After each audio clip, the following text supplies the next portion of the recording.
So many moms are pushed to get on birth control right away. They've had their baby and they're immediately being asked, what kind of birth control are you getting started on? What kind of birth control do you want? And that can be really overwhelming. And a lot of moms will be like, I plan on breastfeeding. Breastfeeding's birth control, isn't it? And then everybody starts arguing about whether or not breastfeeding acts as birth control. And we have that whole debate and conversation because, like, quick overview, breastfeeding in a healthy woman should suppress ovulation. However, that's not always the case. And so knowing how to recognize those signs of fertility returning is really, really important. Hey, Mama Bear. Welcome to the Breastfeeding with Confidence podcast. Do you dream of bonding with your baby through exclusive breastfeeding, but worry about breastfeeding pain or low milk supply? Maybe you're struggling with breastfeeding and no one seems to have any answers. I'm Jamie, doula, international board certified lactation consultant, and mom of 5, and I have been where you are. After working through painful latches, milk supply worries, and postpartum depression, and supporting countless mothers through their breastfeeding journeys for over 8 years, I'm here to tell you breastfeeding doesn't have to be perfect to be positive. Each week, I'll share breastfeeding tips to help you prevent and overcome unexpected breastfeeding challenges so you can actually enjoy bonding with your baby. If you are ready to shut out the toxic whispers of the world, embrace your God-given intuition, and release your inner fierce mama bear, grab some coffee or your favorite herbal tea and let's dive in. Welcome back to the Breastfeeding with Confidence podcast. Today's episode is brought to you by Restorative Roots. Restorative Roots provides holistic, organic, easy to digest, ready-made meals for postpartum mothers to thrive during postpartum. You can click the link in my show notes or check them out at restorativeroots.com. Before we dive into today's episode, I wanted to talk to all my pregnant mamas out there. If you are pregnant and planning to breastfeed, I want you to know that this week only, I have opened up a few slots for my breastfeeding prep strategy call. It's a 30-minute call to just figure out what your goals are, what your plans are, kind of go over all of the concerns that you have about breastfeeding and how you can strengthen your breastfeeding plan. I'm really looking forward to meeting with you. If you are due in April, May, or June, now is a great time to get booked. You can click the link in the show notes to book your slot today. Today we will be talking about fertility and breastfeeding. A lot of people believe that you can't get pregnant while breastfeeding. Others are like, no, breastfeeding does not work as birth control. Like, you can absolutely get pregnant. So today we're going to kind of talk about the truth. And the truth kind of lies somewhere in between because women are not one size fits all. Since women are not one size fits all, we are going to talk about the lactational amenorrhea experience that many, many mothers do have while breastfeeding, and that is where breastfeeding suppresses ovulation, therefore causing amenorrhea, often for around 6 months, and in some mothers up to 14 months or until they wean, or any time in between. We're not going deep into how lactational amenorrhea works, but we are going to discuss it. We're going to discuss natural family planning, fertility awareness methods, and why they can be kind of challenging with breastfeeding and what some other options are. So if you are somebody who is wondering, is breastfeeding birth control? Should I take birth control when breastfeeding? What are the other options? I want you to know you don't have to take hormonal birth control when you are breastfeeding, but no, breastfeeding itself may not protect you from pregnancy, but you can work with your body using fertility awareness to prevent pregnancy while you are breastfeeding, even though it's a little different if you are experiencing lactational amenorrhea. All right, so we have Lauren with us here today. Lauren, could you take a moment and introduce yourself, tell everybody who you are, what you do, and why you do it? For sure, yeah. So I'm Lauren Vitale, and I'm a registered nurse. Primarily now I work using my nursing license to teach the Marquette method of natural family planning. I have worked in the hospital before, but now I really just meet with couples online. My husband and I, we founded an organization called Whole Mission, where we work with other instructors to connect with couples really around the world. We have instructors as far as Australia that work with us, which is very cool. But yeah, I teach the Marquette method, which is a method of natural family planning. So I teach couples how to chart their fertility, how to use that information to plan pregnancy. Yeah, it's been a really fulfilling opportunity. It really works with my life very well. My husband and I, we have 5 kids. And so it's very flexible for that sort of schedule, just the busy life of a mom. Yeah, when you said that, I just realized that's 10 kids between the two of us. which is quite awesome, right? I love it when I get together with other moms of big families and you start to do the math and there's like, only a few women at like a table at a retreat or something. And you're like, well, how are there like 60 children between all of us? The math is great. I love it. It is. We just had a birthday party for my daughter, and my mom was like, "How many people are coming?" I was like, "I don't know. We invited 3 families. That's probably 60 people." And she's like, Right, "What?" right. It's big family math. Yeah, yeah. I'm like, I don't know. There's a lot of people. I love it. So tell me a little bit about what made you choose to get into teaching fertility awareness. Sure, yeah. So my husband and I, we've used natural family planning our whole marriage. At this point, we've been married 17 and a half years. So we've got a little bit of time. And we learned various different methods of NFP. It was very casual from the beginning. We were kind of like, I'd write my temperatures in a notebook and I'd call that natural family planning. It wasn't really. It didn't work super well. Over the years, after we had 4 kids, actually, we came across the Marquette method. Just kind of coincidentally, someone told me about it. I learned how it worked. I started using it postpartum. And then after that experience postpartum, my life was changed. NFP was so much better. I was like, this is actually a game changer, making our marriage better. It's actually working really well. It was really simple to use at that time. And I was so impressed with it that I was like, well, how do you teach this? Like, how do I become someone who teaches this method to other people? And you have to be a healthcare professional with at least a bachelor's degree. So you have to have your like nursing license or a doctor or a PA, something like that. And I had those criteria. So I was able to complete the teacher training and start doing that. So with a 1-year-old on my lap, essentially, I completed the teacher training and then started teaching couples of the Marquette method in 2017. So that's kind of what pulled me in, was really that postpartum experience of using NFP. Yeah, that's awesome. And I mean, that's definitely what we're here today to talk about. So that's perfect, because I think for families who do want to use a more natural approach to family planning, whether, I mean, you and I are using the term NFP, that's a very Catholic term. People who Sure. aren't Catholic might say fertility awareness, but just if you are trying to understand how your body works and work with it instead of against it or control it, Marquette, I think, is the model of NFP that is often promoted for postpartum. And a lot of moms Mhm. like it for postpartum. I know for me personally, it felt a little more objective Mhm. versus subjective, which I feel postpartum is really tricky. So just to kind of back up a little bit and talk about why, the term quote birth control is so important postpartum. So many moms are pushed to get on birth control right away. They've had their baby and they're immediately being asked, what kind of birth control are you getting started on? What kind of birth control do you want? And that can be really overwhelming. And a lot of moms will be like, I plan on breastfeeding. Breastfeeding's birth Mhm. control, isn't it? And then everybody starts arguing about whether or not breastfeeding acts as birth control. And we have that whole debate and conversation because, like, quick overview, breastfeeding in a healthy woman should suppress ovulation. However, that's not always the case. And so knowing how to recognize those signs of fertility returning is really, really important. So can you Mhm. speak to that a little bit and some of the challenges of navigating natural family planning during postpartum and why Marquette specifically works really well for that?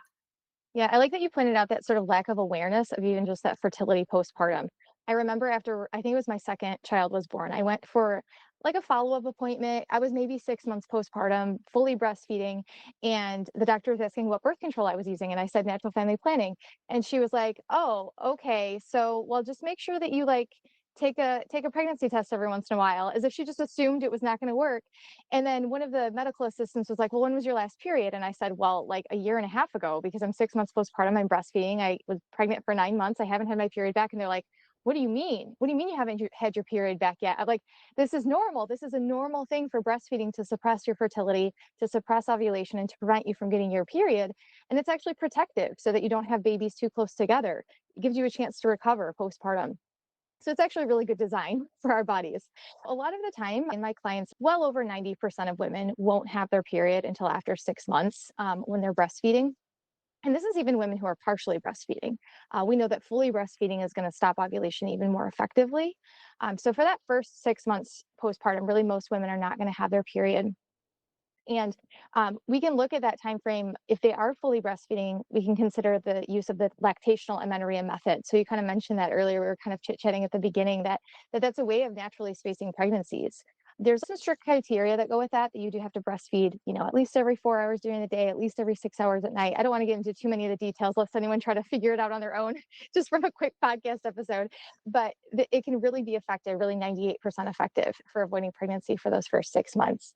After that first 6 months, it's so different from woman to woman, though. And if breastfeeding is decreasing, there are some signs, though, that fertility is going to come back. One of the signs can be libido. So maybe you're just more interested in your husband. That can be a sign that, hey, something's happening with your fertility. Other things can be, if you're tracking cervical mucus, you're going to notice some changes in that. That can be a little variable, though. That can be super tricky postpartum, just because the breastfeeding hormones kind of mess with it. But there are some hormone changes that start to happen as your body is getting an egg ready for ovulation. The breastfeeding hormones start to decrease, the ovulation hormones start to increase. We can pick those up by testing in a urine sample. And that's one of the ways that we, with the Marquette method, identify that return of fertility, approaching ovulation of fertility coming back, whether that's at, 3 months postpartum or 6 or 24 months or whenever that's going to be for each individual woman. I know you don't want to give too many details because Marquette is really, the protocols are kept under lock and key. But can you give a little overview of what Marquette is, the equipment needed for it, and kind of just why people like this method so much? Yes, yeah, for sure. So we consider it something that's called a symptohormonal method. So it's a method of fertility awareness or natural family planning where you can chart or observe symptoms and hormones. So the symptoms that you can chart with Marquette are cervical mucus, but I would say most of the couples that I teach, especially postpartum, actually don't chart cervical mucus. They really just rely on the urinary hormones. They hated charting cervical mucus, right? Right? There's a reason that we came to learn Marquette. There is a reason for it. So we know that it's important, it's valuable for conception and identifying fertility, but it just gets so confusing postpartum. It just really can muddy the waters of trying to figure out if you're fertile or not. So most of them do use the Clearblue Fertility Monitor is a device that we've researched. We have like 20 years of research data on the effectiveness of using the Clearblue Monitor to help couples avoid a pregnancy, really, when we're talking about this like kind of birth control situation postpartum. We have all of this really good evidence and data to support the Clearblue Monitor to identify fertility.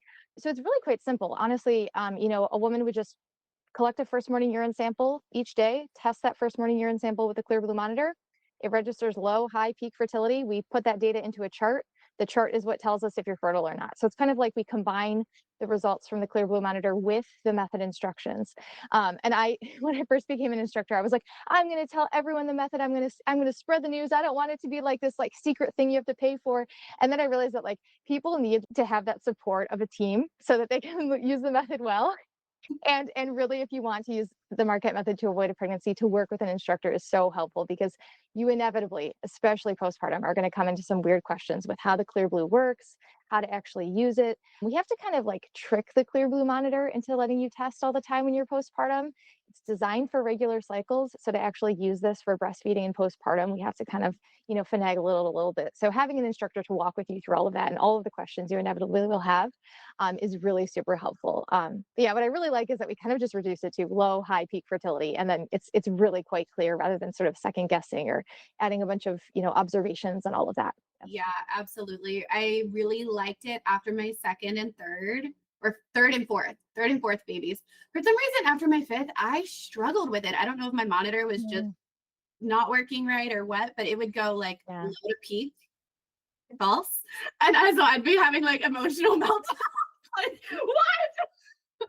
And so I don't know what the deal was there, but I'll be honest, I wasn't working with an instructor anymore. So as a testament to why you need support in this method, because that started to get a little stressful. You probably can't talk about it too much, but what about what is that other fertility monitor called? The new one? Oh, the Mira. Yeah. Mira monitor. Yes. Yeah.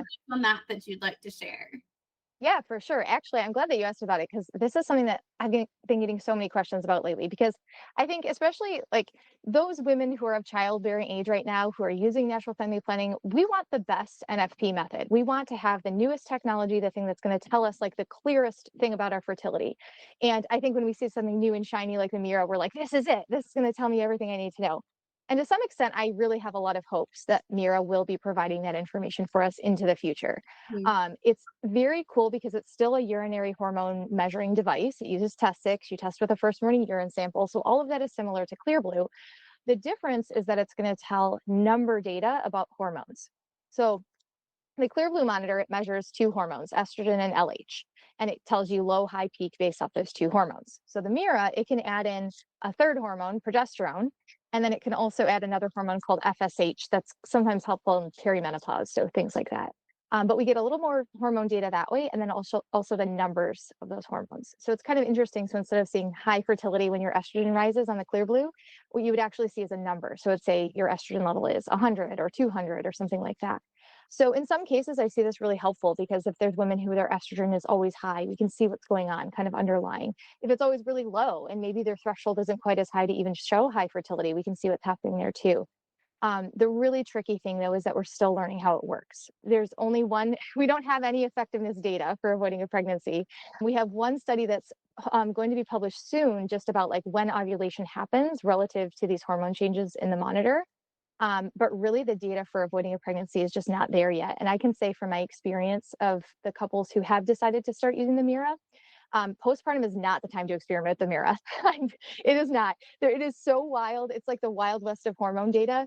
And I've seen some couples get pregnant when we thought they were following the instructions correctly because we just need more research. So if you're kind of like okay with the experiment, then I'm like, yeah, go for it. You can use the Mira. But if you're like, no, I really need to fix Yeah. the pregnancy, then I'd stick with the Clearblue. As you were talking about, just like people who have like, they are a little higher on the estrogen and everything, does Mira work well, or would you definitely not recommend it for somebody dealing with like PCOS or something? Because I know that's when some people do get frustrated with the Clearblue monitor because it's kind of like they're just having to test constantly and reset and test and reset. So is that a time that makes more sense? Yeah, so some of the times that I am preferring the Mira with my clients is women with PCOS because they have these longer cycles. So, even looking beyond postpartum, but just that sort of like 40 to 50-day cycle with PCOS is really hard to chart with the Clearblue. But the Mira doesn't require all those sort of tricking the monitor into letting you do things. So it's a helpful thing for that. And I think it helps with just assessing health overall because we can kind of see those trends in hormones.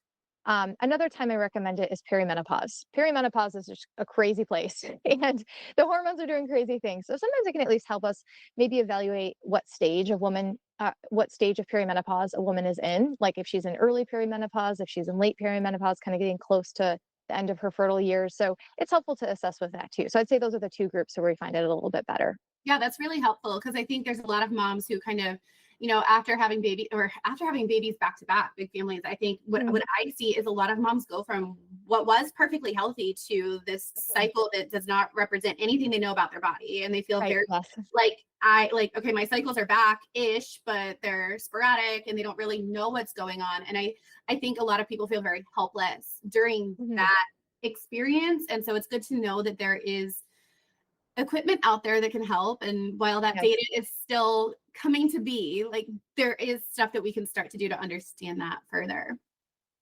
Absolutely. Yeah. Yeah. I'm excited about the future research that we have with it because I think really it's going to be something that'll be beneficial for a lot of people. Yeah. Yeah. No, that's awesome. Is there anything else that you think new moms, breastfeeding moms need to know about their fertility and tracking their cycles? Yeah. So you were kind of saying that sort of like the irregular cycles or what's happening between babies, like when you have a lot of kids close together. I think it's like good to know that it's super normal, one, to not have your period for a long time. I think that sometimes I'll get these women panicking. They're emailing me. They're like, 15, 16 months postpartum. And they're like, I went to my doctor. They want to know why I don't have my period. I'm like, it's okay to go a long time without your period. Like those women's bodies are just really efficient at suppressing ovulation so that they can have this healthy recovery between kids. So knowing that that's not like something's wrong with your body if you go a long time without your first period. I think another thing too is those first couple of cycles after you've had your first period, after you've had your second period. If you're still breastfeeding, those hormones are still kind of messing with ovulation. So every once in a while, I'll have a client who has like a 40 or 50-day cycle just in that first month after their periods return because of those breastfeeding hormones. So again, don't think that just because it's day 28 that you're in the clear, that you're no longer fertile because you could ovulate on cycle day 28. So it's still a chance of fertility at that point. And really, I think too, kind of recognizing those long cycles, just knowing that part of natural family planning, it has that abstinence to avoid a pregnancy, right? That there's like this time of not having sex. That can be difficult for a lot of couples, especially like when moms are just like feeling alive again. They're getting to a year postpartum, they feel like themselves, and they want to be with their husband, and then there's this time of abstaining. So just really encouraging them with that communication and really highlighting, how they can show love for each other in those other non-sexual ways to really just support each other in that when abstinence is a little longer than it would be once their cycles are more regular. Yeah, for sure. And that's definitely not something that's talked about enough, I don't think. We get told this story of how like great it is, and it's like it is great-ish Right. until it's not. Speaking of, just that duration of how long you can go without your period, there are some moms though who still they get their period back very early. They're doing everything Yes, quote yeah. unquote right, and they do get their period back early. I know we don't really actually have a ton of research to show why that's happening. I have seen some hypotheses that this has to do with some insulin regulation. What, from your perspective, have you seen? What patterns have you seen in moms whose cycles do return early when they're breastfeeding? Yeah. So I have never run the numbers, which I think would be super interesting to do, but I can anecdotally tell you that I have a lot of women who will have their first period back somewhere between 6 weeks postpartum and like 12 weeks postpartum. And in almost, I would say almost all of these cases, but most of them, many of them, these women also had low progesterone during their pregnancies, or in their regular cycles, they'll tend to have low progesterone. So progesterone normally is really high during pregnancy. It's, after ovulation in a normal healthy cycle, you have high levels of progesterone. And then progesterone is really high during pregnancy too, but these women had to supplement often, and then they'll get their period back very early. I don't know what the mechanism is, why these same women who have low progesterone in pregnancy also have their period come back early, but I've seen it many, many, many times, enough that there's a pattern. And again, that's not a guarantee. You could be a woman who had to supplement progesterone and you still have a very long time before your fertility comes back postpartum. It is just one of the patterns that I've seen a few times. That's really interesting. Yeah, I imagine nutrition has a level to do with it too, just kind of like how recovery is going postpartum. And I think some of it is just genetics, that some women, their bodies are just really efficient to get back to ovulation. I say sometimes it's like they're tricking them into having lots of kids close together. I don't know, but sometimes it is just an outlier pattern like that. Yeah. As you were talking, I thought about it. I should have written it down. You were saying the low progesterone is like a pattern that you've seen with that. Do you find that these women whose cycle does return early, is it a true period, or is it typically like an anovulatory bleed? And I'm just asking out of curiosity, because my own personal experience is with many of my children right around the 12-week mark. I had extended postpartum bleeding with all of mine to begin with, and then it would stop, and then right around the 12-week mark I would have a huge bleed that like made no sense, but then nothing for 6, 8, 12 months, depending on the child. So it wasn't a period. It was more of a withdrawal bleed. I'm thinking looking back. So do you find that women whose bleeds return early, do you find that they are often anovulatory? So it is a mix. So those women that I mentioned that tend to have that lower progesterone during pregnancy, have that early return of fertility, they are really truly ovulatory cycles. Like they'll be testing with the monitor, they'll get a peak to represent that they ovulated. Like a week later or less, sometimes they'll get their first period, and then they'll go on to start having very regular cycles from that point. So they'll actually ovulate regularly, maybe 3 weeks after that first period, and then every 2 weeks, after their period after that. So having like 28-day cycles essentially. There are definitely a lot of women though that have that similar experience to what you mentioned, where in that first 12 weeks postpartum, having some sort of bleeding, and maybe it is quite heavy, but it doesn't follow your typical period pattern. Like maybe it kind of starts and stops, or it's like one day that's really heavy and then it's kind of lighter the next day and then it comes back, something like that. And that's usually what we would say is like a withdrawal bleed or an anovulatory bleed. And I am not sure even why this happens in a lot of women. I see it sometimes in women who maybe had a C-section or a traumatic delivery, or even if they're just kind of like working on establishing breastfeeding with their baby. Like sometimes if they had to, work a little bit more at getting breastfeeding going, if there was like a tongue tie or a lip tie in the baby and they're not really breastfeeding effectively yet, sometimes there's a little bit of this bleeding. And we think a little bit could be just continued healing, that around 12 weeks, a lot of moms start moving around a lot more. And maybe you started your workout routine at a gentle pace, but maybe it was a little bit more than your body was ready for. And it really doesn't have anything to do with fertility. It's just sort of like this healing that's happening at that point. So it's hard to know in every case, what's going on, but we kind of want to look at all of the context. Was the woman testing with a monitor? Did she have any hormone changes? What was her previous return of fertility like? If she has older kids, can we kind of look at that for context? So it's always like we want to look at each situation and not just make a generalization from those different situations. Yeah. I like that. And I think what I'm getting from this, and what I hope moms listening are getting from this, is that there's a wide variation of quote normal. Like normal does not look the same for everybody, but having options for kind of tracking that fertility so that you can start to put the pieces together and understand the puzzle a little bit can bring a lot of peace. It might bring some frustration too, but it can bring a lot of peace where you're not just wondering, you're just collecting the data and then trying to understand the data. And it's a different kind of frustration. Yes. Yeah. Well, and when I was younger and I had only like 2 or 3 kids, I was like that kind of like postpartum situation where I'm like, yeah, it's fine. I'll figure it out. If I had bleeding, spotting, whatever, I'm like, it's okay. Whatever, I can figure this all out. And over time, as I got older, I'm like, maybe I need to actually figure out what's happening here and like have somebody walk with me through this. So knowing your own limits in that, like if you're at that time in your life where it's okay, if you like, you can take the babies as they come, great. If not, then to have somebody walk with you, like I really enjoy helping postpartum women kind of figure out what's happening. Sometimes there's that sort of mystery, like even when you were talking about your monitor going low to peak, I'm like, oh, I wonder what was happening. I start to go into this like troubleshooting mode.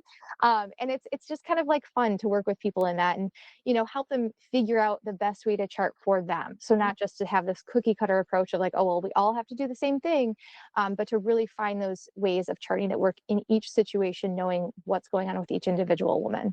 Yeah. And I think that comes back to why it's so important to work with somebody to learn market and kind of figure it out, because it's not one size fits all. Right. Yeah. And while it is so simple, I mean, honestly, it's quite simple to get started with it. Like, I think that was my favorite thing when I learned it. I thought I was going to mess up because it was too easy. Like, I was like, no, there has to be more, right? Like, I'm not counting things. There's no like I'm not drawing pictures or like using stickers or like, what am I doing here? Like, this is too simple. But it really is very simple to get started. But most people do have some questions at some point. It may be smooth one time postpartum and the next time you're having a lot more questions. So, again, just every situation is different. Yeah. So if there are people who want to figure out how to use Marquette, they want to get a better understanding, where can they find you and how can they work with you? Yeah, absolutely. So Whole Mission is the name of our organization, and I do teach through there. We have about 30 instructors who work with us, so varying levels of experience. Our website is mmnfp.com. So it stands for Marquette Method NFP. So mmnfp.com. And if you go there, you can find different classes. We actually offer a breastfeeding postpartum group class, which is kind of nice because it's a little bit cheaper because you have a group class, but then you get to have follow-up really unlimited with your instructor. So it's very cool because we want to walk with you through that whole journey postpartum. We don't want you to just kind of take the intro class and then go figure it out on your own. We follow those couples through at least a year just to make sure that they have a good understanding of how to use the method. When those questions come up, we follow through with that. So it's the team of instructors that I have is really awesome. Like, it's really great that we can support each other and make sure that these clients can get the help that they need. It's very cool. That's awesome. Just a logistical question for people is, does insurance or FSA, HSA plans, do they cover these courses and learning this? Yeah, for sure. So if you have like an FSA or HSA card, it's like, like the debit card, you can use that to pay for the classes. So it's accepted on our website. And then if you want to bill your insurance, so we don't work with insurance companies directly, but if you know that your insurance covers fertility management or like fertility awareness classes, after you take a class, we send you a super bill if you request it.